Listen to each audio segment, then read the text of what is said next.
trọn đời, như núi chư prong đứng bên mặt trời, để ngày ngày mặt trời say mê gọi núi. Anh muốn sống bên em trọn đời, như áng mây khát khao bầu trời của em, tình yêu của em.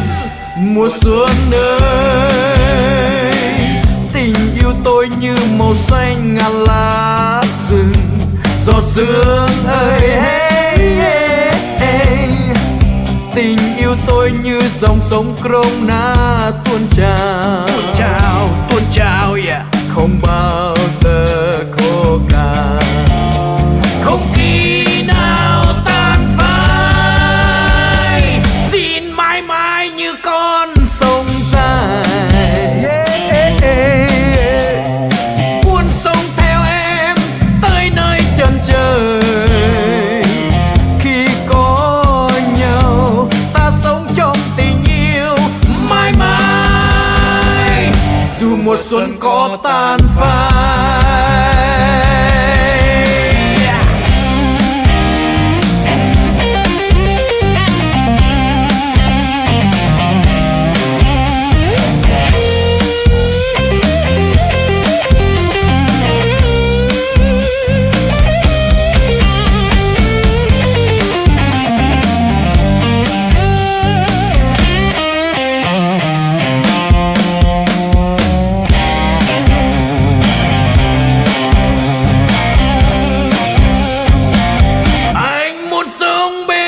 Trọn đời, như núi chư prong đứng bên mặt trời, để ngày ngày mặt trời say mê gọi núi. Anh muốn sống bên em trọn đời, như áng mây khát khao bầu trời của em, tình yêu của em. Mùa xuân ơi, tình yêu tôi như màu xanh ngàn lá rừng. Giọt sương ơi, hey, hey, hey. Tình yêu tôi như dòng sông Krona tuôn trào, yeah. Không bao giờ khô cạn, không khi nào tan phai. Xin mãi mãi như con sông dài, cuốn sông theo em tới nơi chân trời. Khi có nhau ta sống trong tình yêu mãi mãi, dù mùa xuân có tan phai.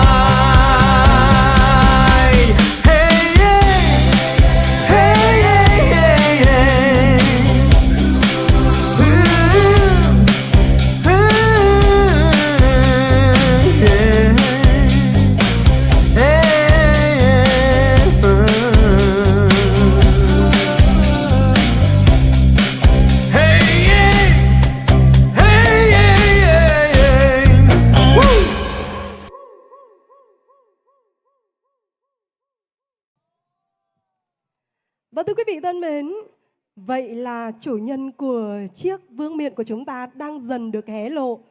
Và khoảnh khắc mà tất cả chúng ta mong chờ nhất cho buổi tối ngày hôm nay cũng đang đến rất gần rồi. Và có lẽ rằng ngay lúc này chúng ta sẽ cùng chờ ít phút để chúng ta sẽ cùng nhận lấy kết quả chung cuộc của ngày hôm nay. Tuy nhiên rằng như Bến Lê cũng đã chia sẻ ngay từ đầu, đó chính là sự xuất hiện của những cô gái, những doanh nhân của chúng tôi ở trên sân khấu này. Thì trong lòng của tất cả quý vị đã đều có hoa hậu của riêng mình, đúng không ạ? Nhưng hoa hậu của chúng ta ngày hôm nay, kết quả chung cuộc sẽ là ai? Thì xin mời quý vị chúng ta sẽ cùng chờ trong ít phút. Và quay trở lại với sân khấu sẽ là một sáng tác của nhạc sĩ Trần Tiến, Cho tôi xin một đứa con trai, với sự quay trở lại của nam ca sĩ Iman Hamok. Hãy cùng dành một tràng pháo tay thật lớn để cùng chào đón ca sĩ của chúng ta.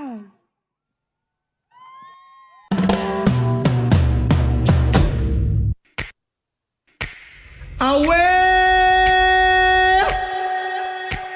away.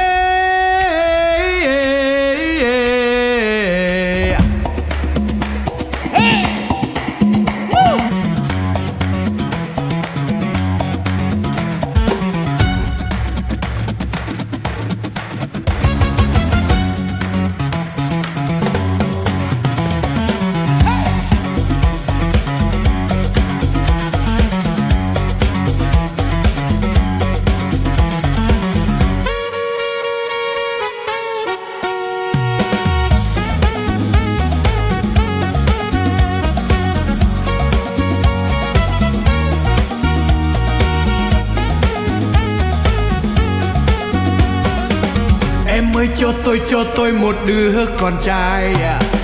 Em ơi cho tôi một thằng đàn ông. Em ơi cho tôi một phút bềnh bồng. Em ơi cho tôi một thằng con trai. Y preke kau sacho na cây à. Y preke kau sacho na cây. Y preke kau sacho na cây.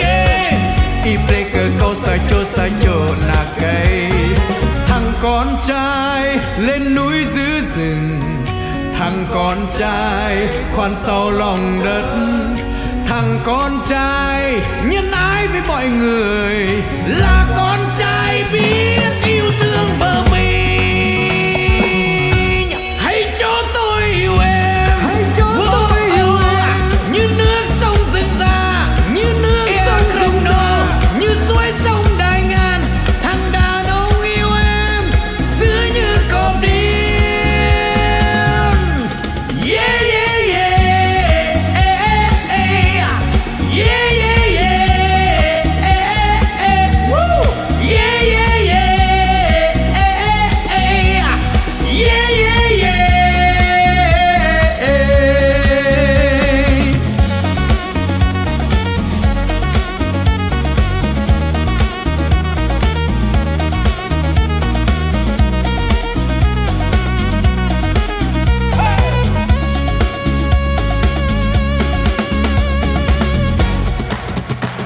Wow.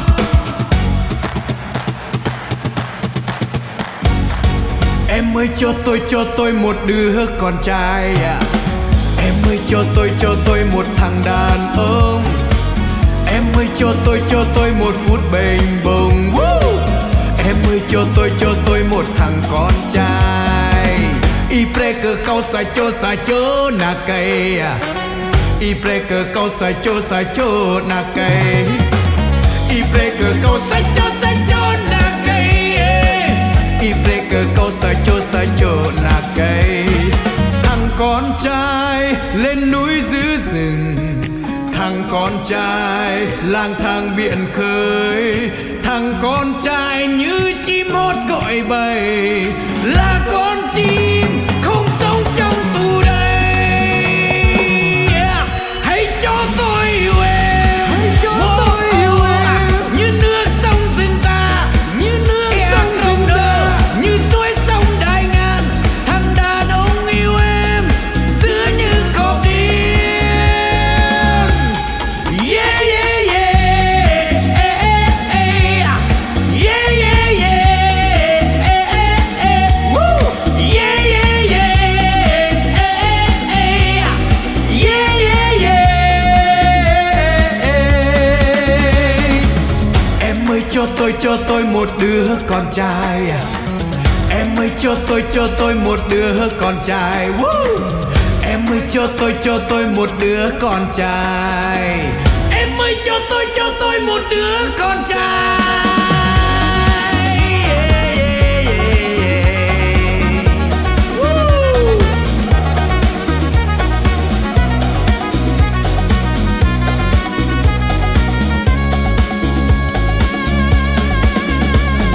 Woo. Woo. Vâng, xin cảm ơn rất nhiều ạ.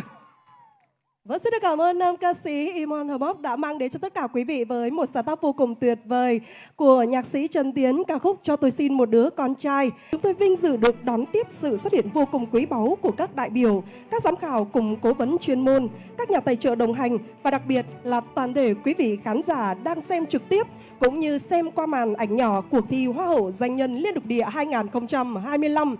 Và thưa quý vị khán giả thân mến, vừa trải qua màn trình diễn dạ hội lộng lẫy và đầy quyền lực, chắc chắn rằng ngay lúc này trái tim của mỗi chúng ta đang đập loạn nhịp và rất mong muốn rằng sẽ cùng nhìn ngắm những cô gái thật xinh đẹp của chúng ta, đúng không ạ? Và trước khi chúng ta đến với kết quả chung cuộc của buổi tối tuyệt vời đêm nay thì xin mời quý vị chúng ta sẽ cùng hướng ánh nhìn của mình về phía sân khấu để cùng đến với những giai điệu sôi động, những giai điệu tuyệt vời của ca khúc Đi tìm nữ thần mặt trời, một sáng tác của nhạc sĩ Yvonne Kershaw. Và bài hát này sẽ hứa hẹn rằng trái tim của quý vị chúng ta sẽ đập loạn nhịp hơn nữa. Và hãy cùng dành một tràng pháo tay thật lớn để cùng chào đón nam ca sĩ Iman Hờ. Thưa quý vị.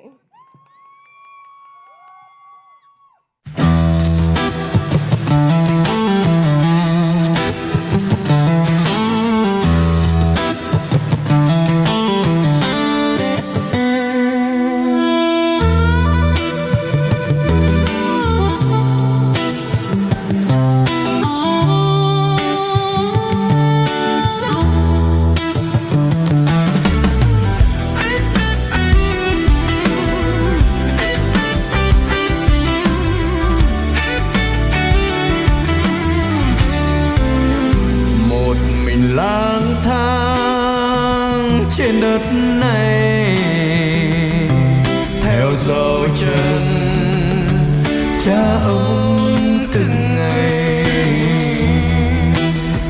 một mình qua sông qua núi đồi tìm mặt trời và tìm lời ru ngàn đời. Trên đồi cao, tôi như con thú hoang lang thang trong rừng sâu, như dòng sông khao khát lời. Tôi như hạt mưa không có lời. Bài hát ôi mặt trời, bài hát tôi một thời vui để phim nông.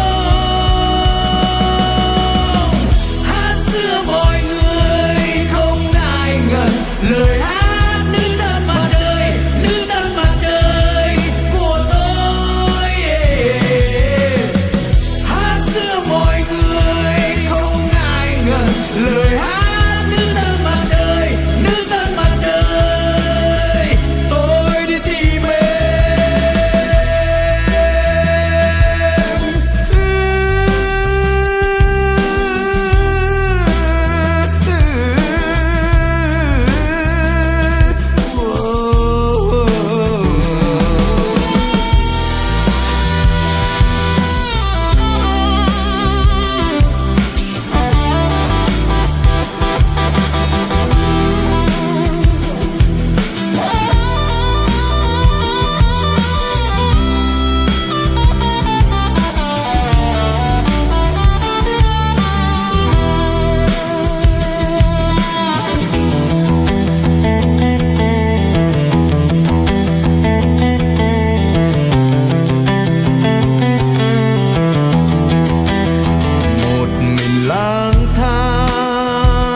trên đất này theo dấu chân cha ông từng ngày, một mình qua sông qua núi đồi tìm mặt trời và tìm lời ru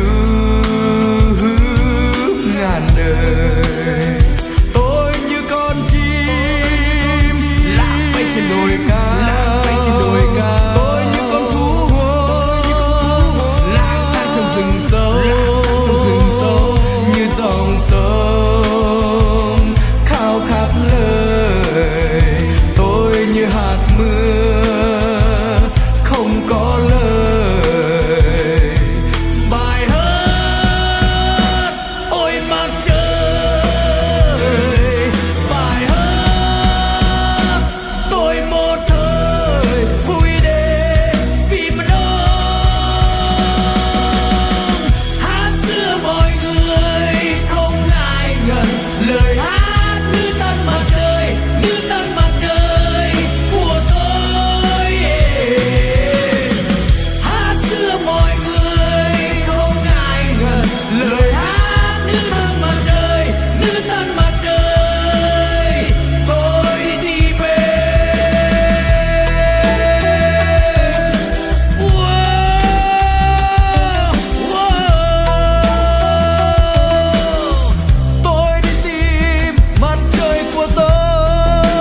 thân mến, với những ca từ đậm chất Tây Nguyên, với giọng ca vô cùng hào sảng của nam ca sĩ Imoan Hờ Móc của chúng ta đã mang đến những giai điệu vô cùng tuyệt vời, đậm chất Tây Nguyên cho buổi tối tuyệt vời ngày hôm nay.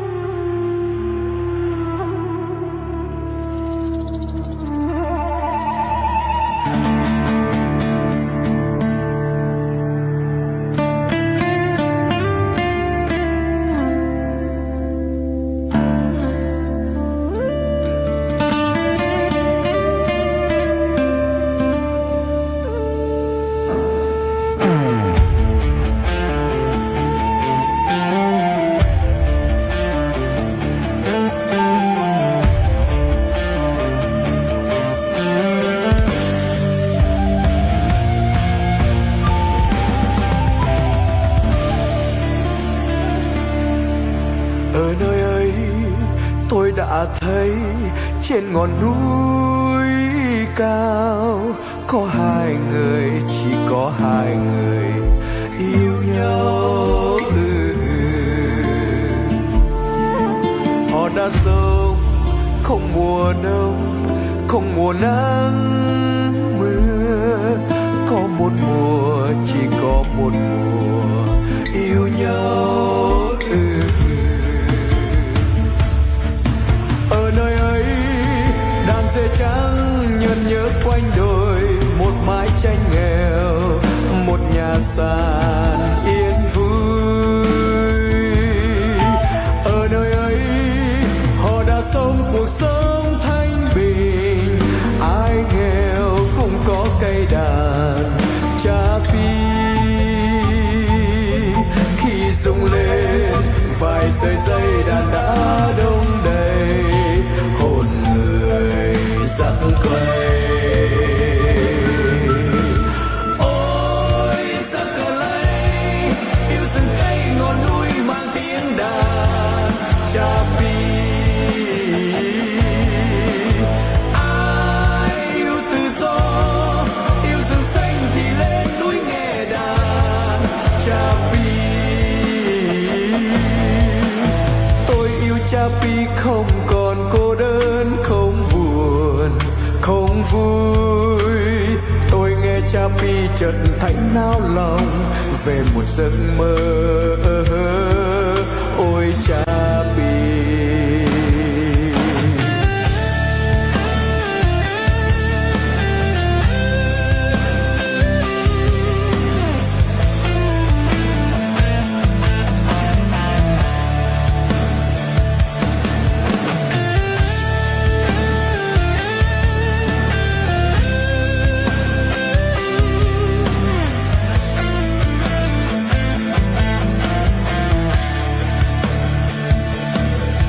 Ở nơi ấy tôi đã thấy trên ngọn núi cao có hai người, chỉ có hai người yêu nhau.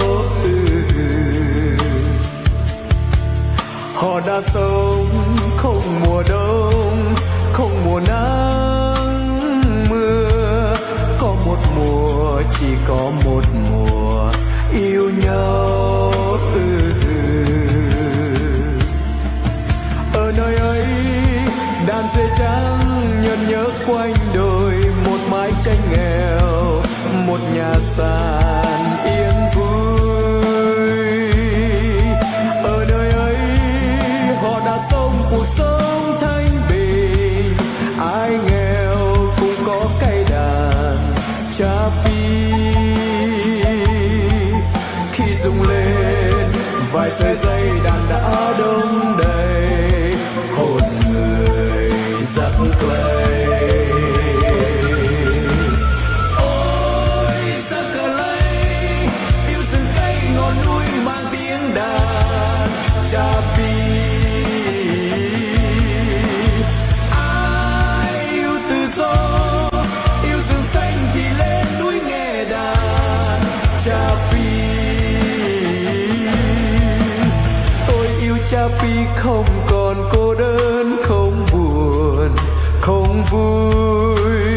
Tôi nghe chapi chợt thấy nao lòng về một giấc mơ. Ôi cha Pi.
Xin được hân hoan chào đón quý vị đại biểu, quý vị khán giả, chúng ta đang cùng đến với một không gian vô cùng rực rỡ và trang trọng của đêm khai mạc lễ hội di sản cà phê toàn cầu năm 2025.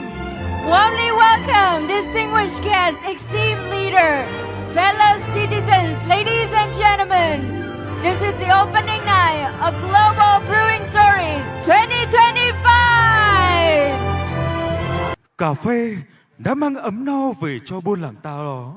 Trên ngăn ngát đồi cà phê dịu êm, trăng sáng như gương mặt em, như hoa cà phê. Tình yêu của em và anh là nhựa nguồn nhịp sống, cũng như vầng trăng kia gọi suối nguồn tưới mát cho hương sắc cà phê.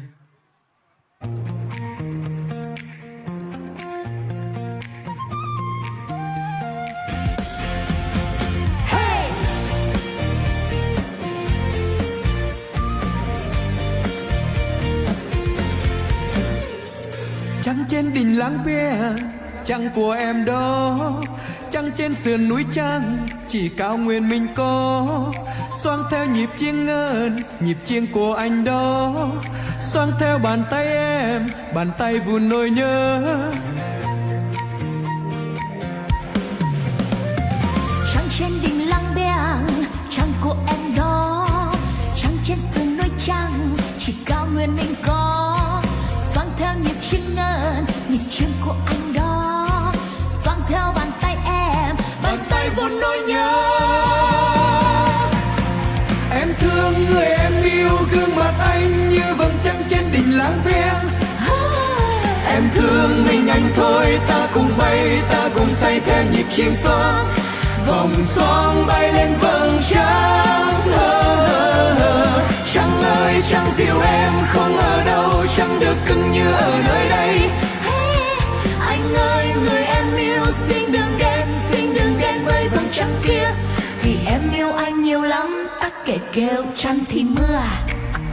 Tắc kẻ kêu lẽ trăng đưa nước ơ về.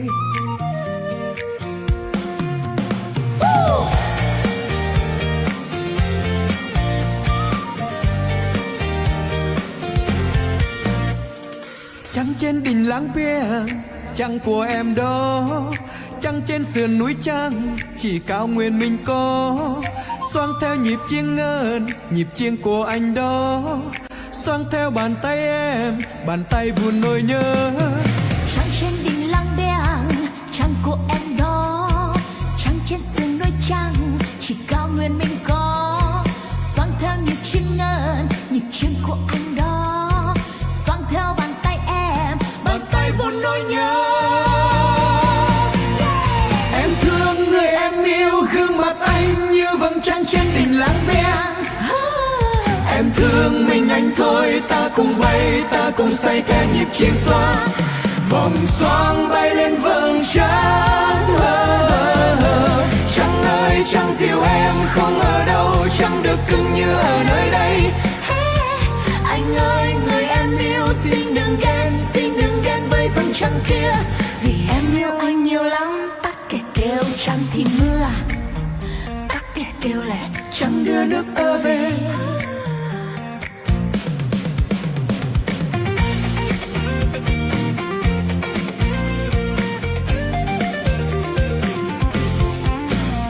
anh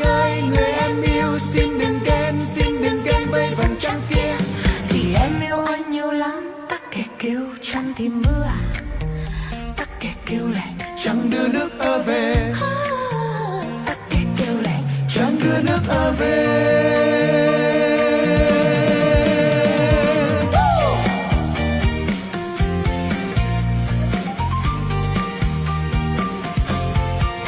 trăng trên đỉnh Lang Biang kìa. Trăng của em đấy.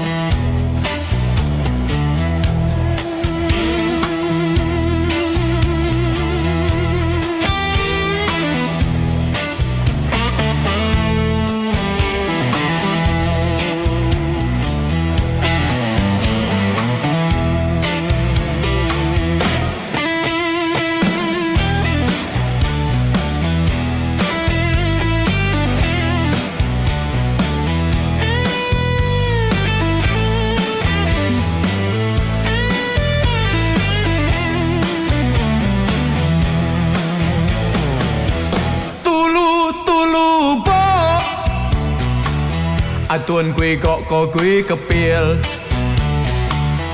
tuôn kiel du có kiel rok tuôn chu pro có chu cơ cùi chu cùi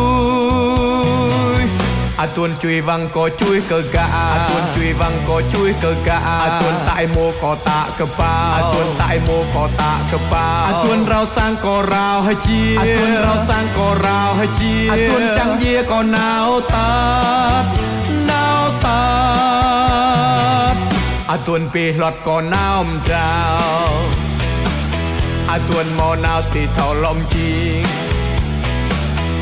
tuôn mò nào xì thâu lòng chiên tuôn mò nào xì thâu lòng chiên yeah yeah tuôn mò nào xì thâu lòng chiên tuôn mò nào xì thâu lòng chiên yeah.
Tuôn quỳ gọ có quỳ cà piel tuôn kiel du có kiel rok tuôn chu pro có chu cơ cùi chu cùi tuôn chui văng có chui cơ gà tuôn chui văng có chui cơ gà tuôn tại mô có tạ cơ pa tuôn tại mô có tạ cơ pa tuôn rau sang có rau hay chia tuôn rau sang có rau hay chia tuôn trăng dĩa có nào tát nào tát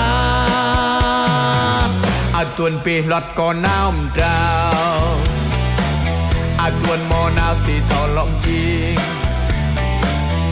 tuôn mò nào xì thò lòng chiên tuôn mò nào xì thò lòng chiên xì thò lòng chiên xì thò lòng chiên yeah yeah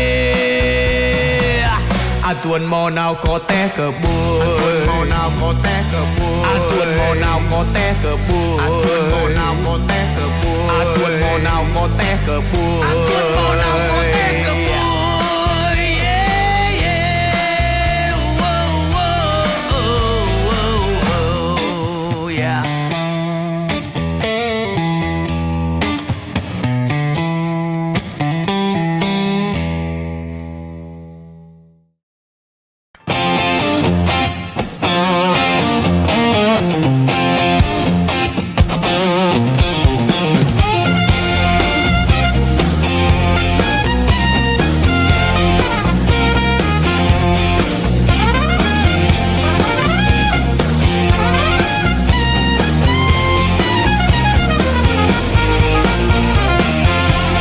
Cao su cà phê mênh mông chỗ cao nguyên xanh ngời.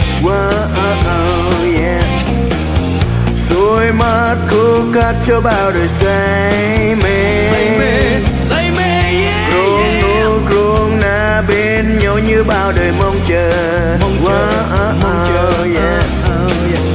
Nắng gió ấm áp cho cao nguyên hát. Cao nguyên hôm nay như bao cơn say, chỉ cần trao tay nơi đâu ai hay. Khúc hát ấy rây cho ta nắm tay, thì nhịp xoang quay lòng ta mê say. Cao nguyên hôm nay như bao cơn say, chỉ cần trao tay nơi đâu ai hay. Khúc hát ấy rây cho ta nắm tay, thì nhịp xoang quay lòng ta mê say. Cao nguyên ấm nồng em trong vòng tay. Cao nguyên thấm nồng yêu thương nồng say. Say cùng cao nguyên, say cao nguyên say. Yeah. Say cùng cao nguyên, say cao nguyên say. Yeah, yeah, yeah. Get it, get it. Yeah, yeah, yeah, yeah. Whoa, whoa. Whoa, whoa. Cao su cà phê mênh mông chỗ cao nguyên xanh ngời. Yeah. Xuôi mát khúc hát cho bao đời say mê. Krong na bên nhau như bao đời mong chờ. Yeah. Nắng gió ấm áp cho cao nguyên hát. Cao nguyên hôm nay như bao cơn say, chỉ cần trao tay nào đâu ai hay. Khúc hát ấy rây cho ta nắm tay, thì nhịp xoang quay lòng ta mê say. Cao nguyên hôm nay như bao cơn say, chỉ cần trao tay nào đâu ai hay. Khúc hát ấy rây cho ta nắm tay, thì nhịp xoang quay lòng ta mê say. Cao nguyên ấm nồng em trong vòng tay. Cao nguyên thơm nồng yêu thương nồng say. Say cùng cao nguyên, say cao nguyên say. Yeah. Say cùng cao nguyên, say cao nguyên say. Say cùng cao nguyên, say cao nguyên say. Yeah. Say cùng cao nguyên, say cao nguyên say. Yeah. Say cùng cao nguyên, say cao nguyên say. Yeah, yeah, yeah.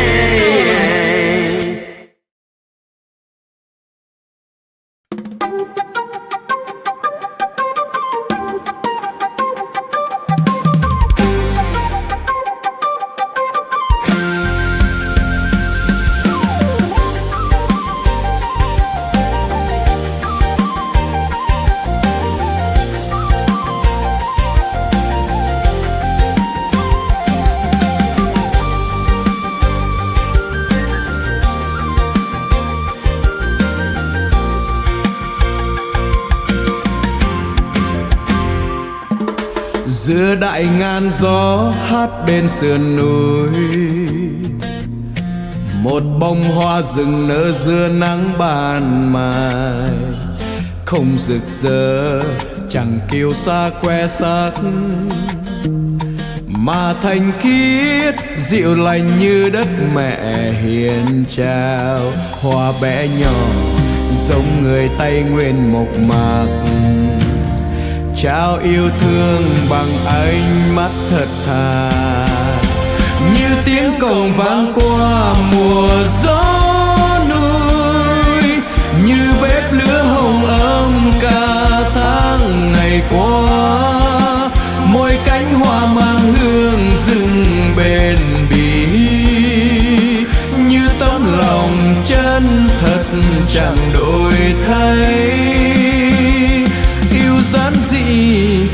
bằng điều thuần nhất, bằng trái tim trong vắt giữa mây bay.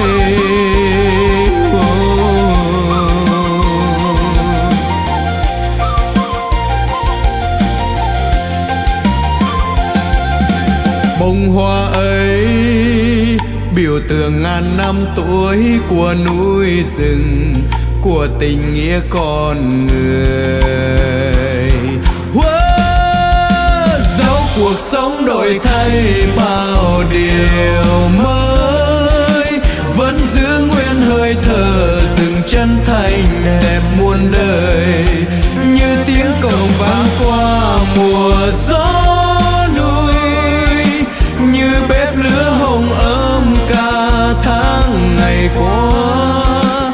Mỗi cánh hoa mang hương rừng bền bỉ, như tấm lòng chân thật chẳng đổi thay.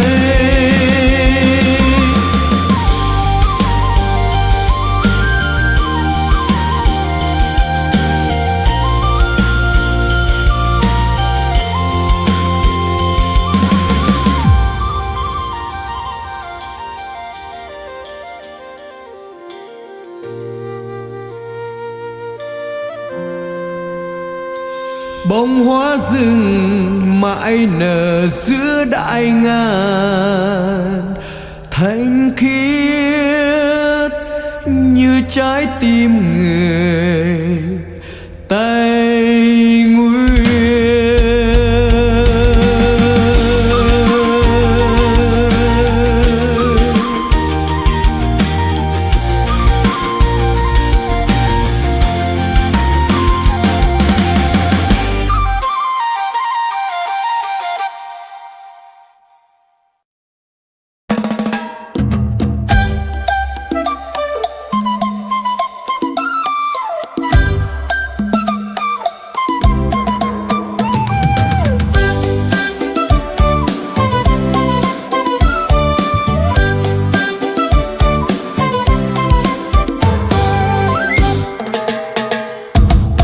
Trên đất cao nguyên mùa xuân lại về, từng đàn chim bay kéo về tổ ấm, trong cua chiêng vang vui trong ngày hội, rượu cần men say ngất ngây lòng anh. Ê, lại ngồi bên nhau chúc nhau thêm một tuổi mới. Hey, ta cầm tay nhau trao nhau tình yêu nồng nàn. Tiếng đàn gông vang hòa chung khúc hát ai rây. Mùa xuân năm nay ngất ngây say trong mắt em. Ê, hê, hê, hê, hê, hê, hê, hê. Nắng xuân về đây lòng anh ngất ngây say men tình. Nắng xuân về đây ta cùng nắm tay nơi vòng gió.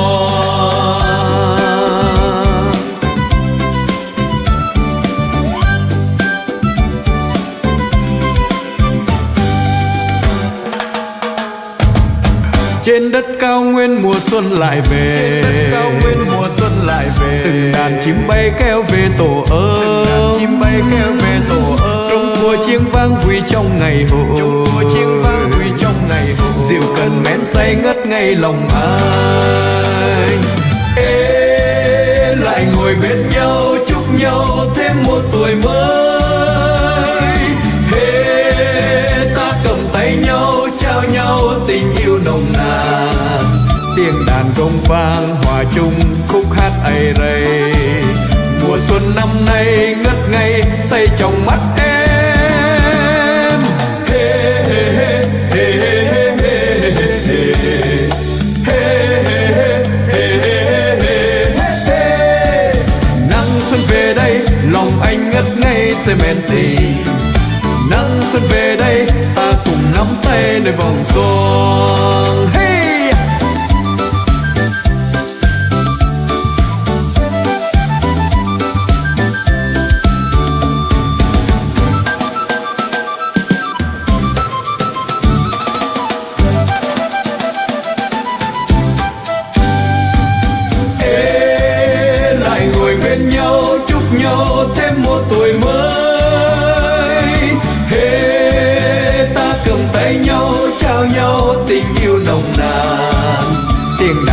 vang hòa chung khúc hát ây rây. Mùa xuân năm nay ngất ngây say trong mắt em. Hê hê hê hê hê hê hê hê hê. Nắng xuân về đây lòng anh ngất ngây say men tình. Nắng xuân về đây ta cùng nắm tay nơi vòng xuân. Ê lại ngồi bên nhau chúc nhau thêm một tuổi mới. Ê ta cầm tay nhau trao nhau tình yêu nồng nàn. Tiếng đàn công vang hòa chung khúc hát ây rây. Mùa xuân năm nay ngất ngây say trong mắt em. Hê hê hê hê hê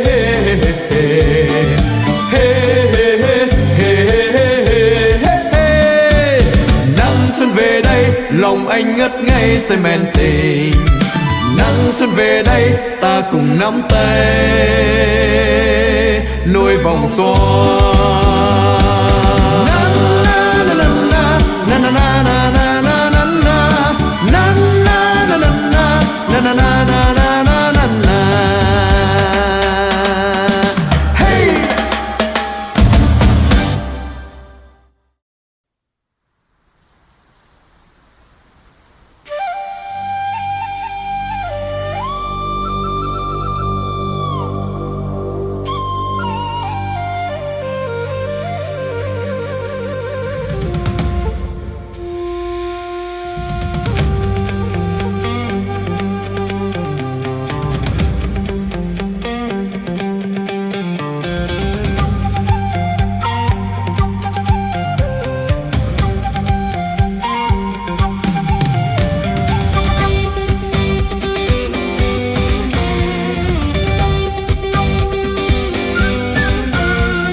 Gió hồ thổi bạt vía bay mất vía anh rồi.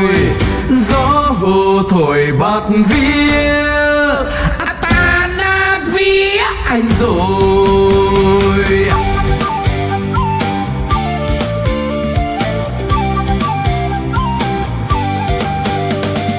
Gió hồ thổi bạt vía bay mất vía anh rồi. Gió hồ thổi bạt vía ta nát vía anh rồi. Vía rơi xuống đất, vía ngất trên đồi, vía bay lên trời vươn trên cành cây. Gió à gió.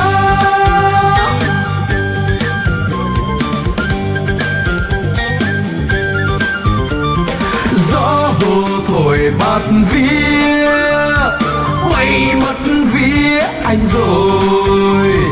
Gió hồ thổi bạt vía ta nát vía anh rồi. Vía đọng trên môi, vía rơi xuống ngực, vía trượt lên vai, trườn lên mái tóc. Sao em quay đi quay đi.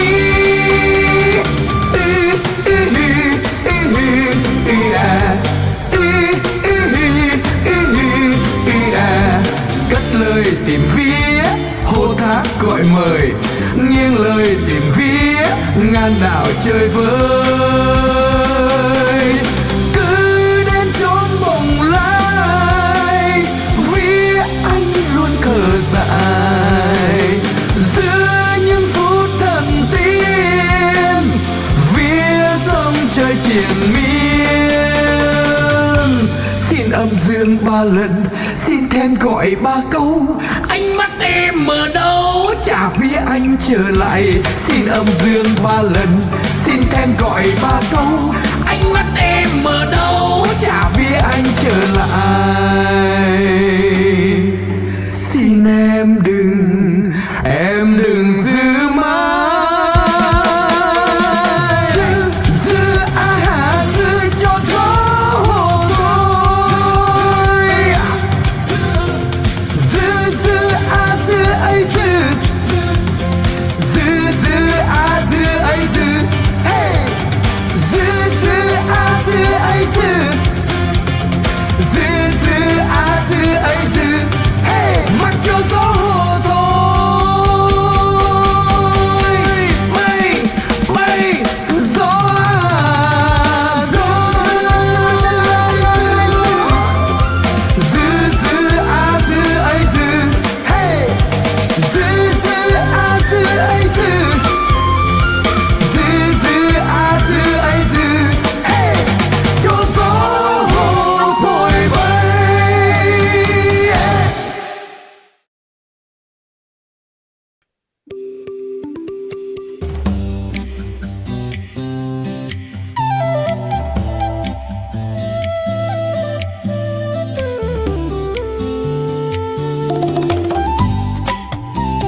chiều người em gái vẫn đi trên thảo nguyên xanh. Chút chút chút lêu lêu lêu, ô lêu ô lêu. Gửi từng bao nước mắt tới chàng trai yêu. Chút chút chút lêu lêu lêu, ô lêu ô lêu. Em vui như chim hót trên cao nguyên bao la, em như con suối xanh trong ồ lêu. Rồi từng ngày em đến đám chăn bò vui sao. Chút chút chút lêu lêu lêu, ô lêu ô lêu.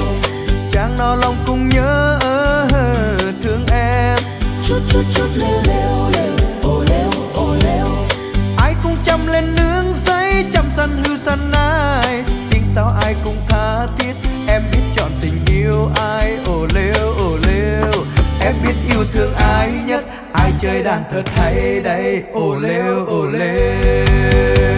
Ơi ngọn núi ơi, ơi ngọn núi vời vời. Núi cao chi lắm núi ơi. Núi che mặt trời, che khuất người tôi yêu. Thương em anh hát. Hát một mình hát cho em. Anh hát hay nhất đây theo anh nha. Còn anh chơi đàn rất là hay. Em theo anh đi.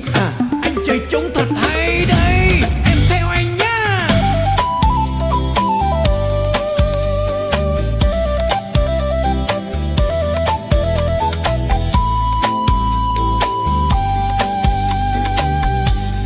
Rồi một chiều xa vắng có anh chàng thương binh.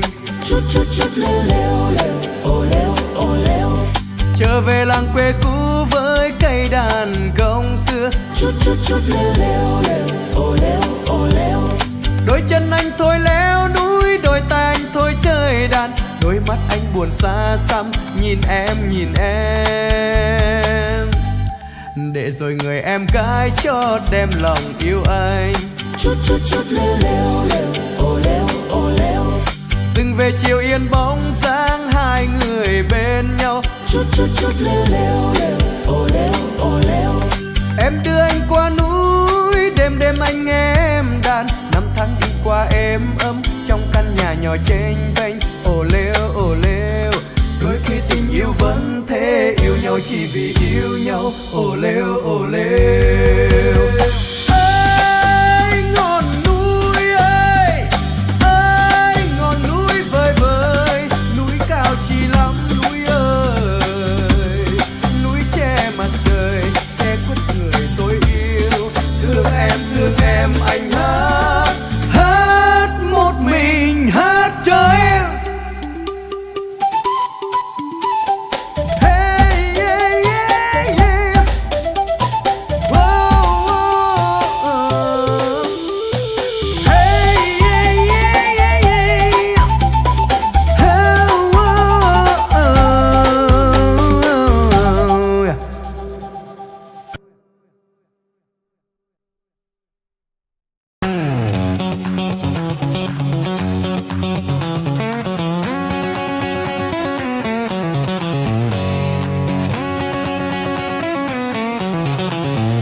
Hey, hey, hey, woo.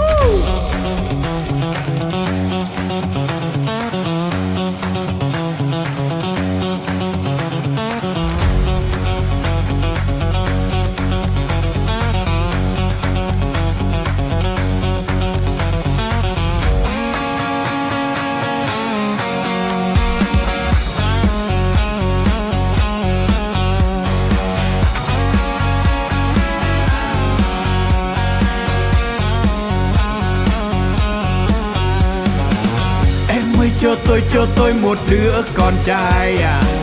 Em ơi cho tôi một thằng đàn ông. Em ơi cho tôi một phút bềnh bồng. Em ơi cho tôi một thằng con trai. Y pre cờ câu sa chô na cây à. Y pre cờ câu sa chô na cây. Y pre cờ câu sa chô na cây. Y pre cờ câu sa chô na cây. Thằng con trai giữ rừng. Thằng con trai khoan sau lòng đất, thằng con trai nhân ái với mọi người, là con trai biết yêu thương vợ mình. Hãy cho tôi yêu em, hãy cho tôi yêu em, như nước sông rừng già, như nước sông rừng già, như suối sông Đại Ngàn. Thằng đàn ông yêu em giữ như cọp điên. Yeah yeah yeah.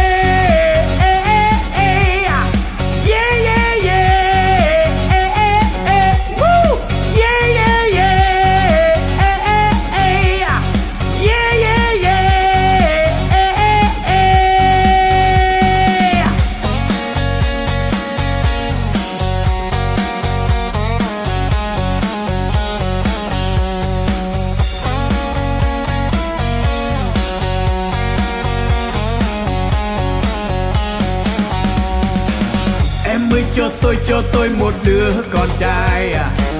Em ơi cho tôi một thằng đàn ông. Em ơi cho tôi một phút bềnh bồng. Em ơi cho tôi một thằng con trai. Y preker kau sajo nakai à. Y preker kau sajo nakai. Y preker kau sajo nakai. Y preker kau sajo nakai. Thằng con trai lên núi giữ rừng, thằng con trai lang thang biển khơi, thằng con trai như chim hót gọi bầy, là con chim không sống trong tù đầy. Hãy cho tôi yêu em, hãy cho tôi yêu em, như nước sông rừng già, như nước sông rừng già, như suối sông Đại Ngàn. Thằng đàn ông yêu em giữ như cọp điên. Yeah yeah yeah.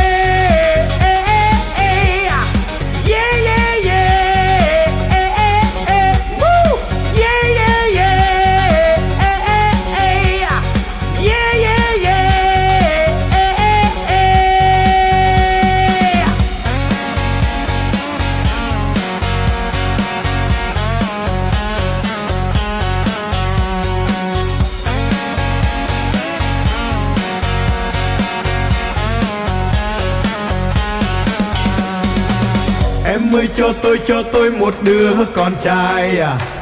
Em ơi cho tôi một đứa con trai. Em ơi cho tôi một đứa con trai à. Em ơi cho tôi một đứa con trai.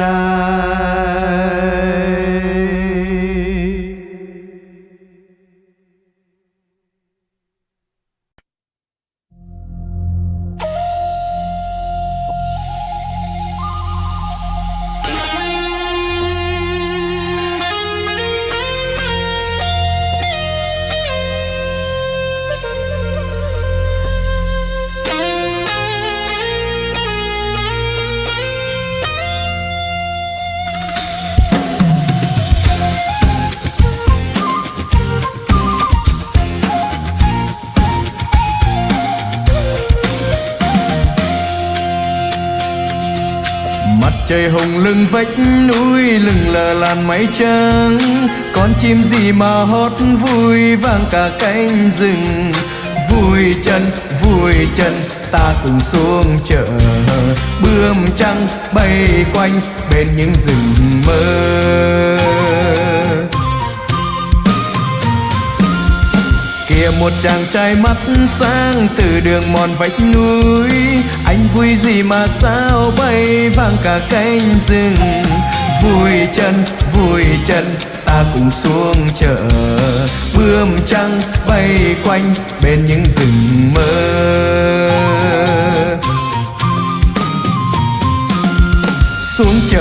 Xuống chợ ngại ngùng gì hỡi anh. Xuống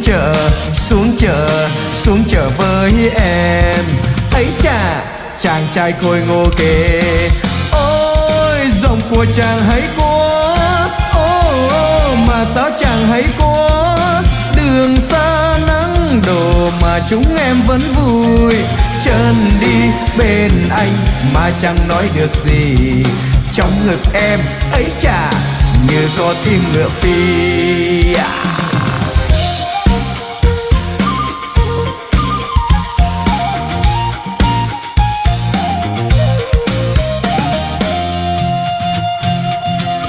Nhìn những người con gái có nụ cười đẹp quá, em vui gì mà líu lo như đàn chim trời. Mây bay lang thang trên đỉnh núi xa mờ, anh đây như mây trong túi đầy thơ.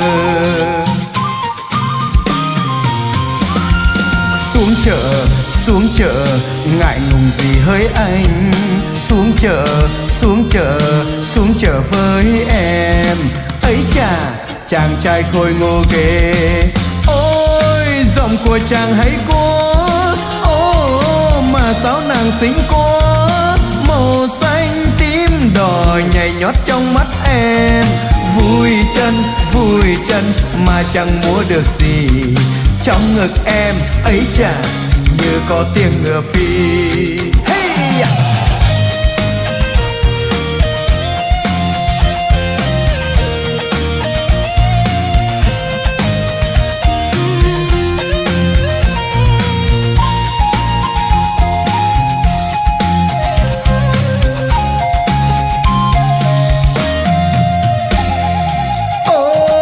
Chợ của mình vui quá, mà sao chàng hay quá. Chia tay lòng còn vấn vương chưa kịp nói năng gì. Hẹn ngày chợ sau tới nhé lại gặp rừng mơ ấy. Trên con đường mòn núi cao bóng chàng xa mờ. Mặt trời lặn sau vách núi trở về chiều đã vắng. Chia tay lòng còn vấn vương chưa kịp nói năng gì. Hẹn ngày chợ sau tới nhé lại gặp rừng mơ ấy. Trên con đường mòn núi cao bóng nàng xa mờ. Trên con đường mòn núi cao bóng chàng xa mờ. Trên con đường mòn núi cao bóng người mơ xa.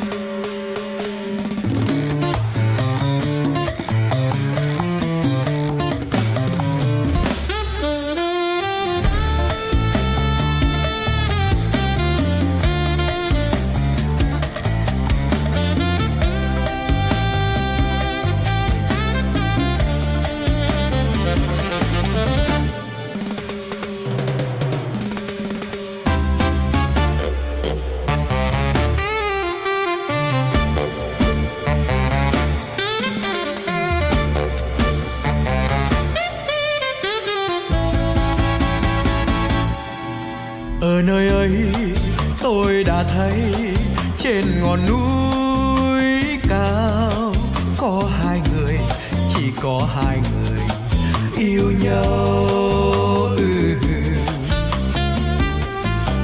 Họ đã sống không mùa đông, không mùa nắng mưa, có một mùa, chỉ có một mùa yêu nhau. Ở nơi ấy đàn dê trắng nhơn nhớ quanh đồi, một mái tranh nghèo, một nhà sàn yên vui. Ở nơi ấy họ đã sống cuộc sống thanh bình, ai nghèo cũng có cây đàn chapi. Khi rung lên vài sợi dây đàn đã đông đầy, hồn người rặng rời. Ôi Rakalay yêu rừng cây ngọn núi mang tiếng đàn chapi. Ai yêu tự do, yêu rừng xanh thì lên núi nghe đàn chapi. Tôi yêu chapi không còn cô đơn, không buồn, không vui. Tôi nghe chapi chợt thấy nao lòng về một giấc mơ. Ôi cha Pi.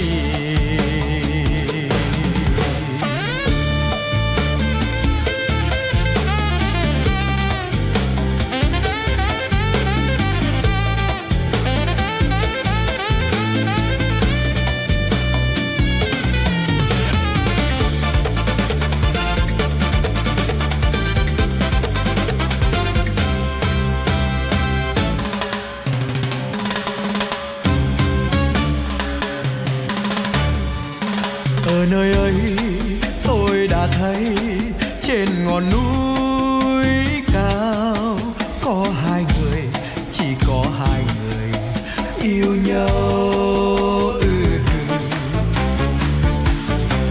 Họ đã sống không mùa đông, không mùa nắng mưa, có một mùa, chỉ có một mùa yêu nhau. Ở nơi ấy đàn dê trắng nhơn nhớ quanh đồi, một mái tranh nghèo, một nhà sàn yên vui. Ở nơi ấy họ đã sống cuộc sống thanh bình, ai nghèo cũng có cây đàn cha Pi. Khi rung lên vài sợi dây đàn đã đông đầy, hồn người rắc clay. Ôi rắc clay, yêu rừng cây ngọn núi mang tiếng đàn cha Pi. Ai yêu tự do, yêu rừng xanh thì lên núi nghe đàn cha Pi. Tôi yêu cha Pi không còn cô đơn, không buồn, không vui. Tôi nghe cha Pi chợt thấy nao lòng về một giấc mơ. Ôi cha Pi. Hey, cha Pi hey, cha Pi ai yeah, cha Pi hey, cha Pi ai yeah, cha Pi cha Pi ai ai oh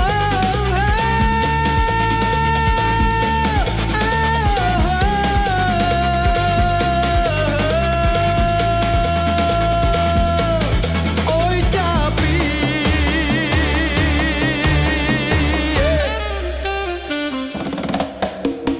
Cha Pi.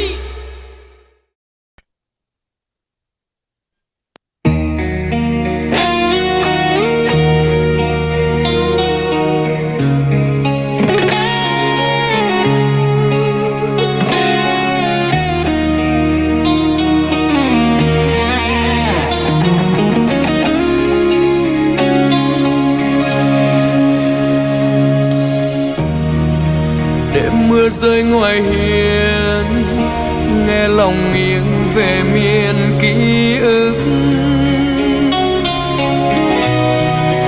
Một giọt tình rơi khẽ tan giữa những mong chờ.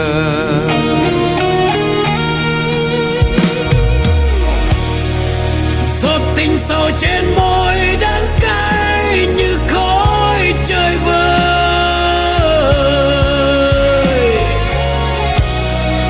Giọt tình sâu trong tim theo anh đi suốt cuộc đời.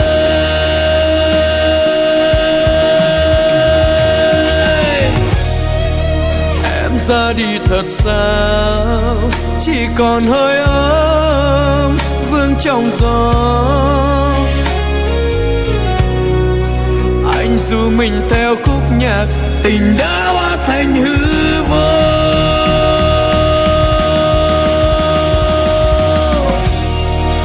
Giọt tình sầu trên môi đắng cay như khói trời vơi.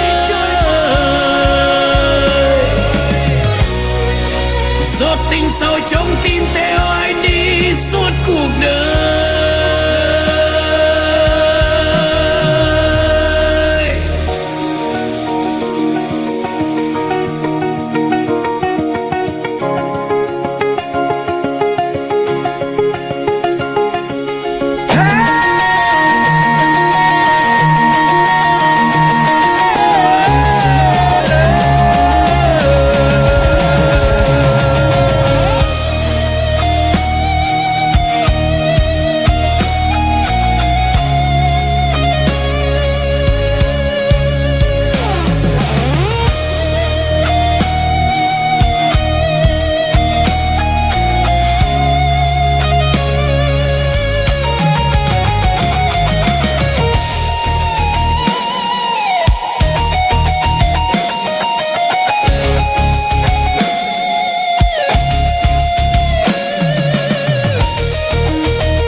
nơi ngoài hiên, nghe lòng nghiêng về miền ký ức. Một giọt tình rơi kẽ tan giữa những mong chờ.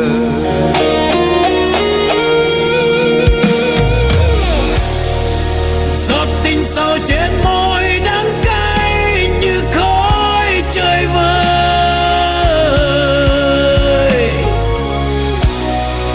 Giọt tình sầu trong tim theo anh đi suốt cuộc đời.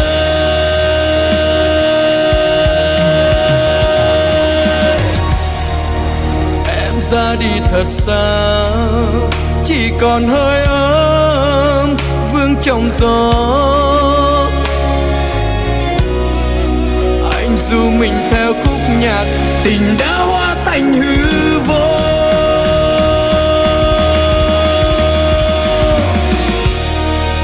Giọt tình sầu trên môi đắng cay như khói trời vơi. Giọt tình sầu trong tim theo anh đi suốt cuộc đời.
Tình sầu trên môi đắng cay như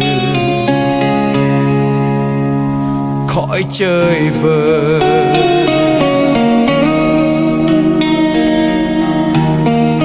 Giọt tình sầu trong tim theo anh đi suốt cuộc đời.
tìm đường cứu nước, sáng lập ra Đảng Cộng sản Việt Nam, lãnh đạo quân đội và nhân dân ta chiến thắng và giành độc lập tự do. Bác Hồ là một tấm gương soi sáng cho cả dân tộc Việt Nam đứng lên, xây dựng quê hương một ngày đổi mới, cho nước Việt Nam ngày càng phồn vinh. Toàn Đảng, toàn quân, toàn dân Việt Nam quyết tâm ra sức thực hiện lời Bác, không ngại khó khăn gian nan phía trước, sẵn sàng hy sinh vì độc lập tự do. Bác Hồ ơi, con nguyện theo người, không xa hoa lãng phí, không hay dinh cứ quyền, không làm hại nhân dân, cần kiệm liêm chính chí công vô tư.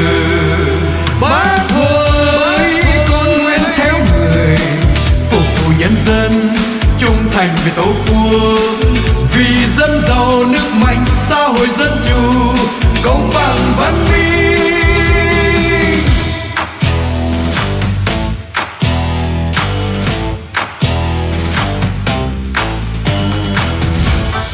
Nguyện theo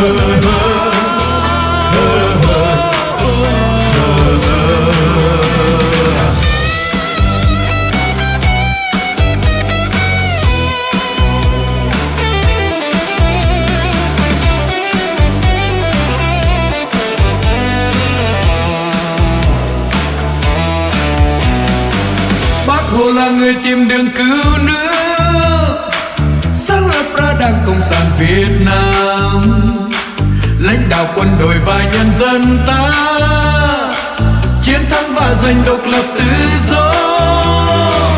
Bác Hồ là một tấm gương soi sáng cho cả dân tộc Việt Nam đứng lên, xây dựng quê hương một ngày đổi mới, cho nước Việt Nam ngày càng phồn vinh.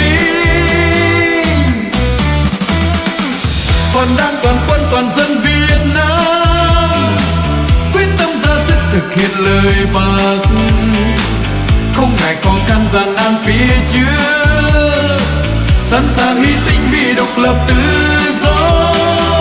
Bác Hồ ơi, con nguyện theo người, không xa hoa lãng phí, không hay sinh cứ quyền, không làm hại nhân dân, cần kiệm liêm chính chí công vô tư. Bác Hồ ơi, con nguyện theo người, phục vụ nhân dân, trung thành với tổ quốc, vì dân giàu nước mạnh, xã hội dân chủ, công bằng văn minh.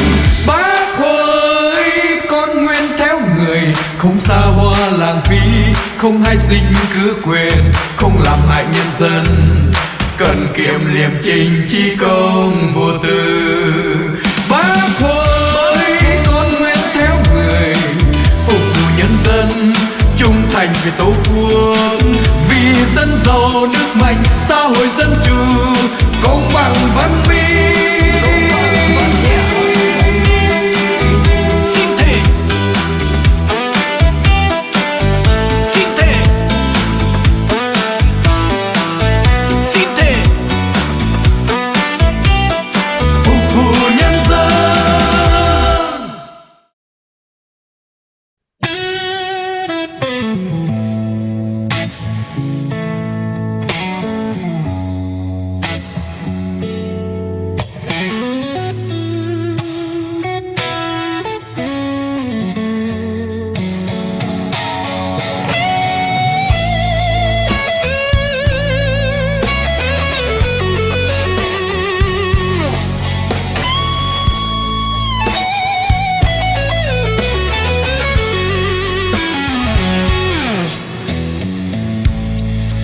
Xuân về trên phố dài, mầm xanh lên giữa bàn tay, tiếng mây reo cùng trường mới, hòa nhịp tim người hôm nay từ miền núi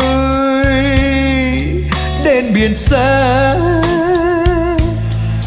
chung một niềm tin nở hoa. Mùa xuân gọi tên yêu thương, đất nước lớn lên từng ngày, không phân biệt màu da tiếng nói, ai cũng được sống công bằng. Mùa xuân gọi tên văn minh non sáng trên vai người, vai kề vai ta đi tới hạnh phúc chung một bầu trời. Xuân còn xanh trên từng bước chân, đất nước mình mãi vươn lên.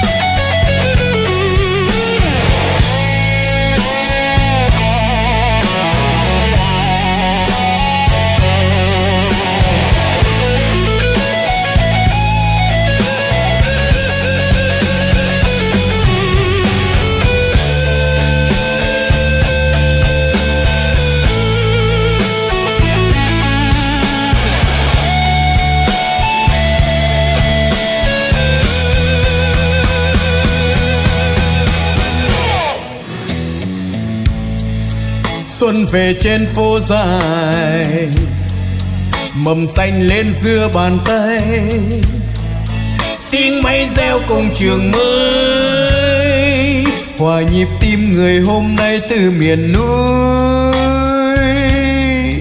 đến biển xa,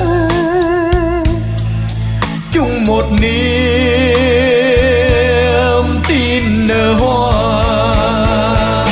Mùa xuân gọi tên yêu thương, đất nước lớn lên từng ngày, không phân biệt màu da tiếng nói, ai cũng được sống công bằng. Mùa xuân gọi tên văn minh non sáng trên vai người, vai kề vai ta đi tới hạnh phúc chung một bầu trời. Xuân còn xanh trên từng bước chân, quê hương mình nở hoa. Mùa xuân gọi tên yêu thương, đất nước lớn lên từng ngày, không phân biệt màu da tiếng nói, ai cũng được sống công bằng. Mùa xuân gọi tên văn minh non sáng trên vai người, vai kề vai ta đi tới hạnh phúc chung một bầu trời. Xuân còn xanh trên từng bước chân, đất nước mình mãi vươn lên.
trái sập lấy bố tốt ni tốt ni tốt ni tốt ni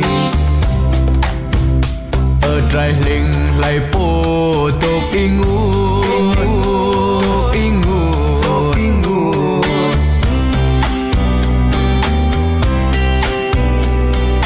em một từng mừng nó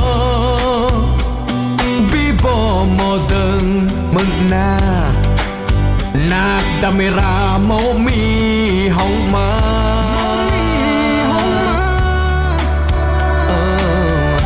ở krong nô lại bố thâu pe thâu pe thâu pe thâu pe ở krong na mông nga thâu pe thâu pe thâu pe thâu pe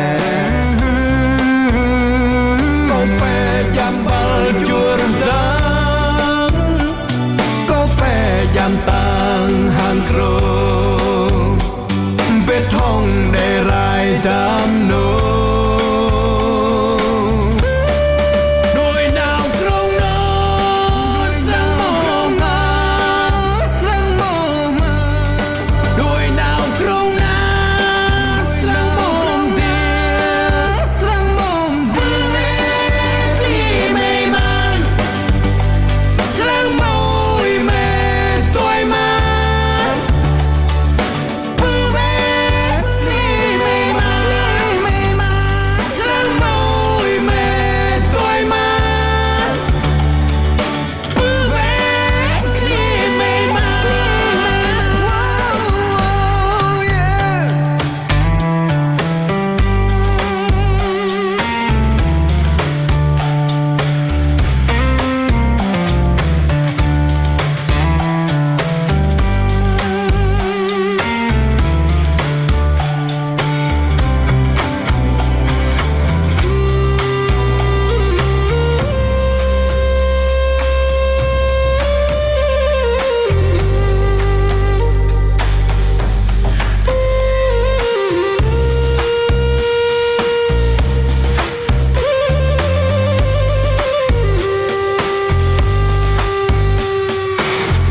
ở trái sập lại bố tốt hơn ni tốt ni tốt ni ni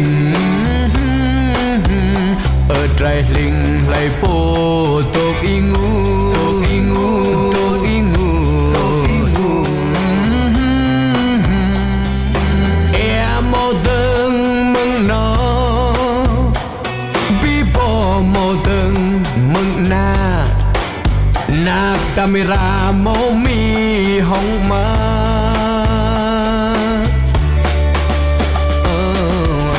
ở krong nô lại bố thâu pe thâu pe thâu pe thâu pe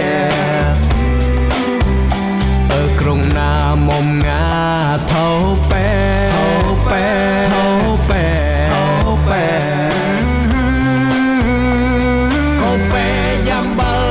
Jordan có pe giam tang hàng krong bê thong đầy rai đam nô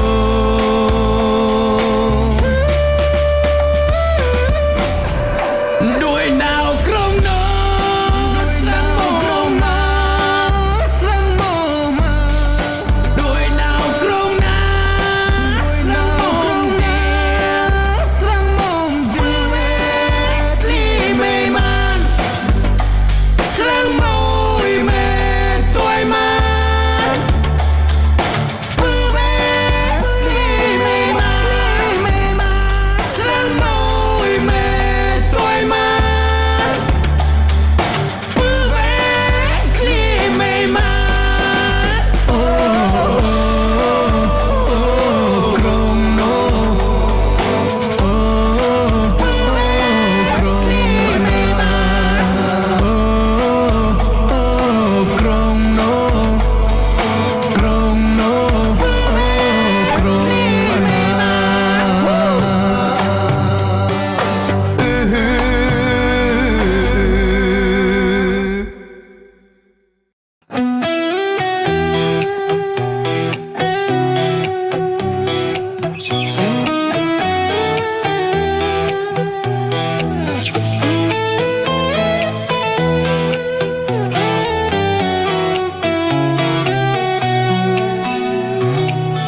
đêm một chén sau thôi,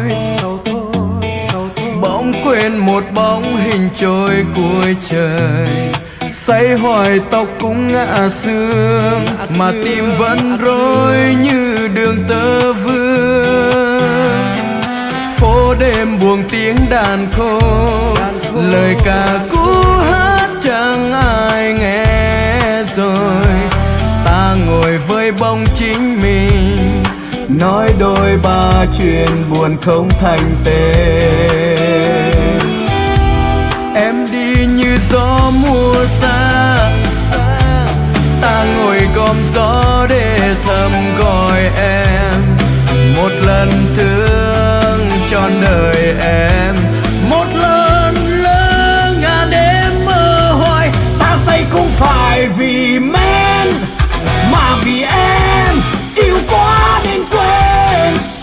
Quên lối về, quên cả mình, chỉ nhớ ánh mắt đắm chìm. Ta say không phải vì đâu, mà vì em không ở bên nhau. Em rời đi, ta đứng lại, say mãi một đời vì nhau.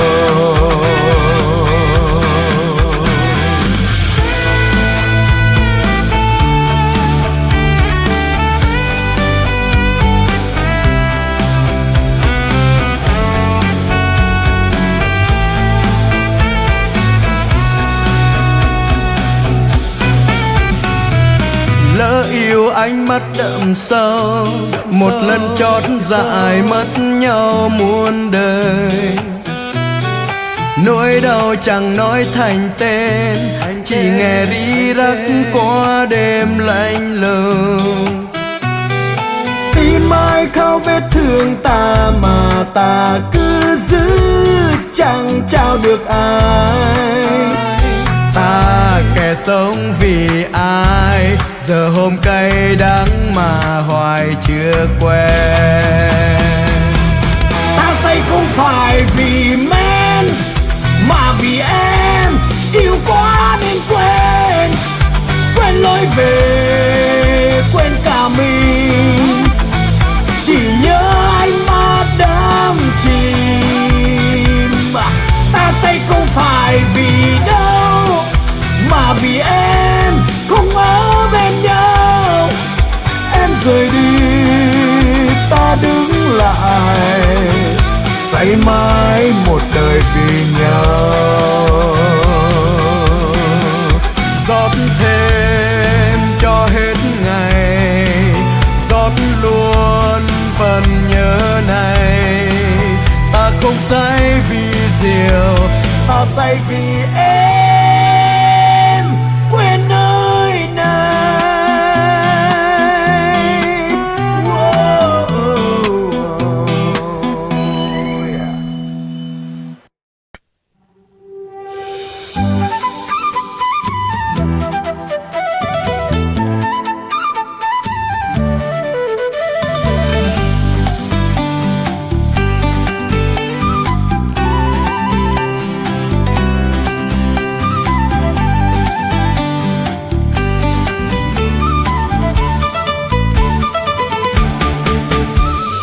Xe lạnh heo mây gió qua cầu áo bay, được gặp nhau là duyên, định mình trao là duyên.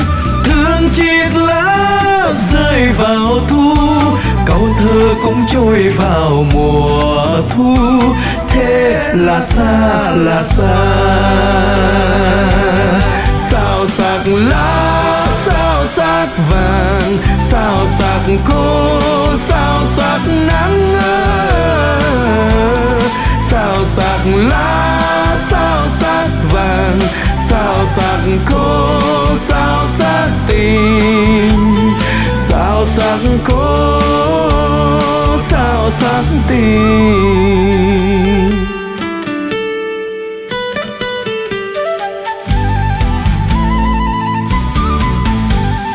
Xe lạnh heo mây gió qua hoa cầu áo bay, được gặp nhau là duyên, định mình trao là duyên.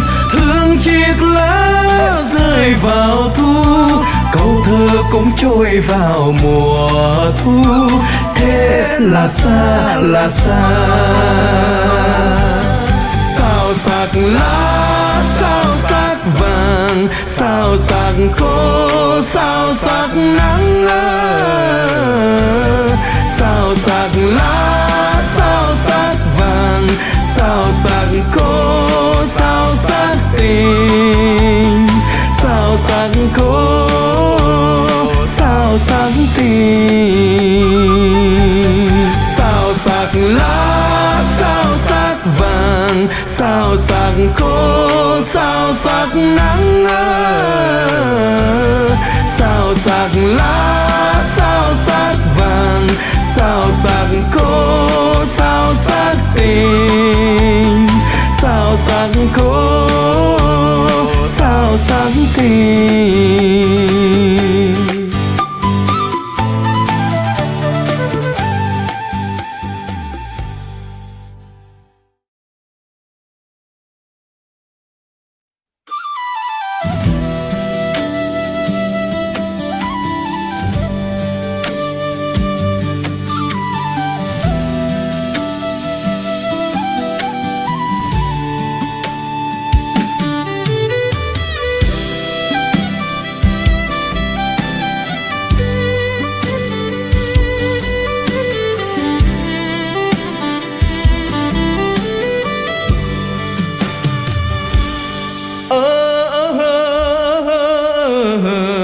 Sống trên đời ta cần trồng người, sống trên đời ta cần hoa tươi, hoa tươi, hoa tươi tiếp nối cuộc đời. Hoa tươi, hoa tươi chăm lo muôn đời sau. Sống trên đời ta cần trồng người, sống trên đời ta cần hoa tươi. Hoa tươi, hoa tươi tiếp nối cuộc đời. Hoa tươi chăm lo muôn đời sau. Trồng người mơ rộng vòng tay, trồng người dang rộng đôi vai, trồng người ngõ trước ngõ sau, lấp đất hố sâu, duyên tình đẹp mãi dài lâu. Ta lại trồng người, hoa nở khắp nơi. Ta lại trồng người, hoa đẹp muôn nơi.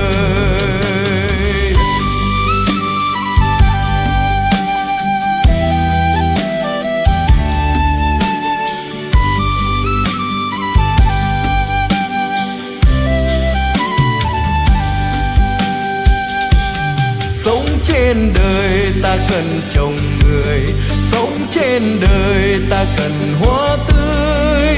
Hoa tươi, hoa tươi tiếp nối cuộc đời. Hoa tươi chăm lo muôn đời sau. Sống trên đời ta cần trồng người, sống trên đời ta cần hoa tươi. Hoa tươi, hoa tươi tiếp nối cuộc đời. Hoa tươi chăm lo muôn đời sau. Trồng người mơ rộng vòng tay, trồng người dang rộng đôi vai, trồng người ngõ trước ngõ sau, lấp đất hố sâu, duyên tình đẹp mãi dài lâu. Ta lại trồng người, hoa nở khắp nơi. Ta lại trồng người, hoa đẹp muôn nơi. Ta lại trồng người, hoa nở khắp nơi. Ta lại trồng người,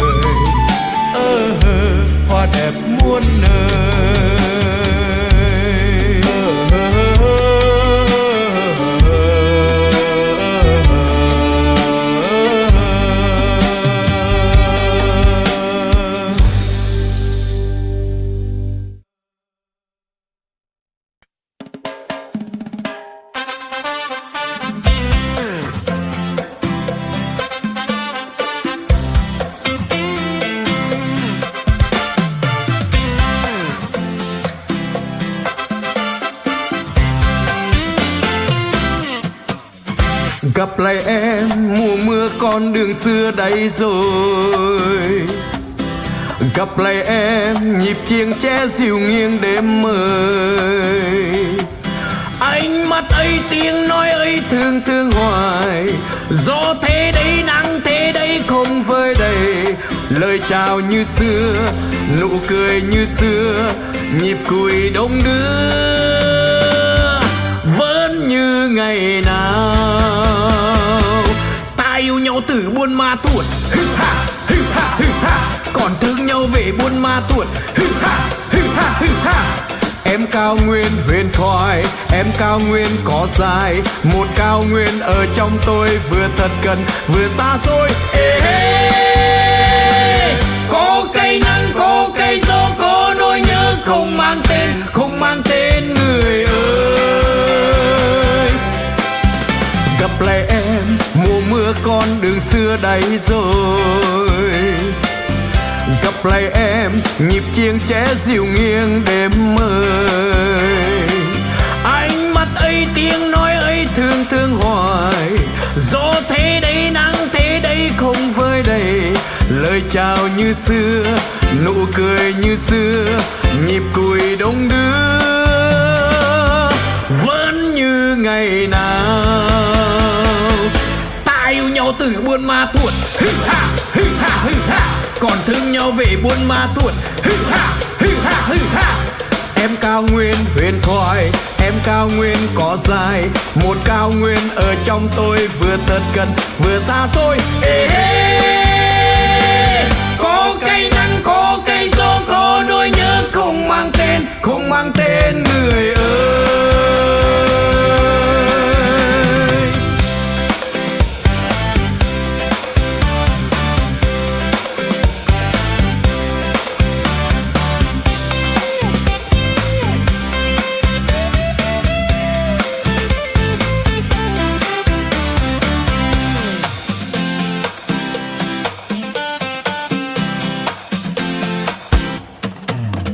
Gặp lại em mùa mưa con đường xưa đây rồi. Gặp lại em nhịp chiêng tre dịu nghiêng đêm mời. Ánh mắt ấy tiếng nói ấy thương thương hoài. Gió thế đấy nắng thế đấy không vơi đầy. Lời chào như xưa, nụ cười như xưa, nhịp cùi đông đưa vẫn như ngày nào. Ta yêu nhau từ Buôn Ma Thuột, hư ha, hư ha, hư ha. Còn thương nhau về Buôn Ma Thuột, hư ha, hư ha, hư ha. Em cao nguyên huyền thoại, em cao nguyên có dài. Một cao nguyên ở trong tôi vừa thật gần vừa xa xôi. Có cây nắng, có cây gió, có nỗi nhớ không mang tên, không mang tên người ơi. Ta yêu nhau từ Buôn Ma Thuột, hư ha, hư ha, hư ha. Còn thương nhau về Buôn Ma Thuột, hư ha, hư ha, hư ha. Em cao nguyên huyền thoại, em cao nguyên có dài. Một cao nguyên ở trong tôi vừa thật gần vừa xa xôi.